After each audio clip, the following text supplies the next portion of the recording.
Ya sahabat, di kanal Perspektif dengan Andre Vincent Benas. Baru-baru ini Bro William Aditya Sarana dari fraksi PSI DPRD DKI Jakarta menyampaikan kritik terhadap kinerja Bapak Anies Baswedan sebagai Gubernur DKI Jakarta, yang katanya kerjanya itu bersifat kosmetik. Namun sayangnya mendapatkan respon yang justru nyinyir dari sebagian pihak ya. Maka saya membuat catatannya yang berjudul Antara Kritik dan Nyinyir, Kerja Kosmetik Anies dan Sebutan Governor. Begini, sahabat mengatakannya sebagai kerja kosmetik itu sebentuk kritik, lantaran yang dikritisi itu kerja atau kinerjanya. Sedangkan meledek Anies sebagai governor itu nyinyir, karena yang disasar pribadinya yang katanya nggak benar. Maka tatkala William Aditya Sarana, anggota DPRD DKI Jakarta dari fraksi PSI itu mengibaratkan kerjanya cuma kosmetik, alias tidak esensial dan juga tidak serius apalagi tuntas, itu adalah kritik terhadap kerja atau kinerjanya. Maka seyogianya wacana kritis yang coba dibangun William itu mestinya bak gayung bersambut menjadi polemik atau adu argumentasi berdasar data dan fakta di seputar target kerja, proses kerja, dan hasil kerja Gubernur Anies. Namun sayangnya, sontak para buzzer balai kota malah berceloteh, kira-kira tone-nya begini. Apa sih yang sudah dikerjakan PSI, kok kerjanya nyinyirin Anies terus? Begitu katanya. Nah sahabat, lagi-lagi ini argumentum ad hominem istilahnya, yaitu semacam sesat pikir, sesat logika. Bukankah kerja parlemen itu memanglah bicara atau narasi tentang kepentingan umum, urusan publik. Parlemen itu sendiri dari kata bahasa Prancis, parler, yang artinya ya bicara.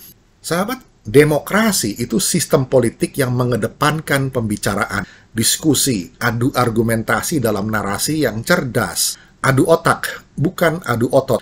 Istilahnya otak-atik otak, bukan saling betot otot. Jadi, kalau ditanya apa sih yang sudah dikerjakan PSI, maka jawabannya jelas. Ya, terus bicara, tidak diam, tidak gagu terhadap isu-isu publik yang mengganggu rasa keadilan, isu korupsi, isu intoleransi, maupun isu pelecehan kemanusiaan lainnya.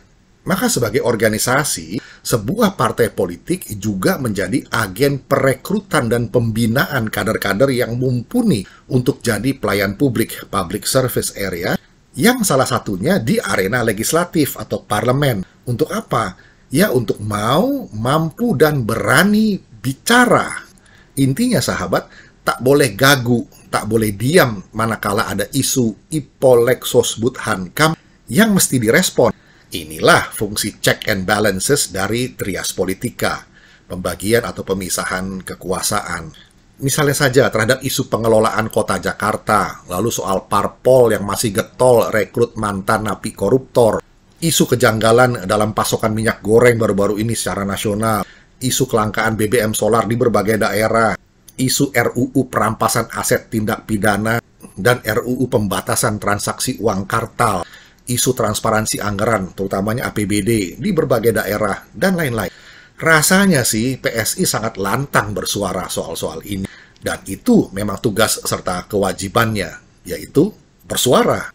Nah, singkat saja, justru yang mesti ditanyakan sahabat atau diperbandingkan adalah suara atau pendapat dari organisasi politik lainnya atau ormas-ormas lainnya, supaya publik semakin tercerahkan saat menyimak diskursus argumentatif seperti itu.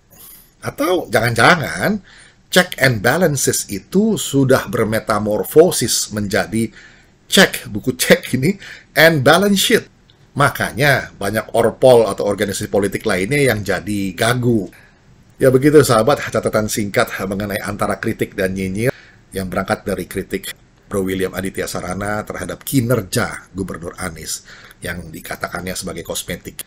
Demikian kiranya bisa menjadi perspektif. Kita jumpa lagi di session berikutnya. Terima kasih.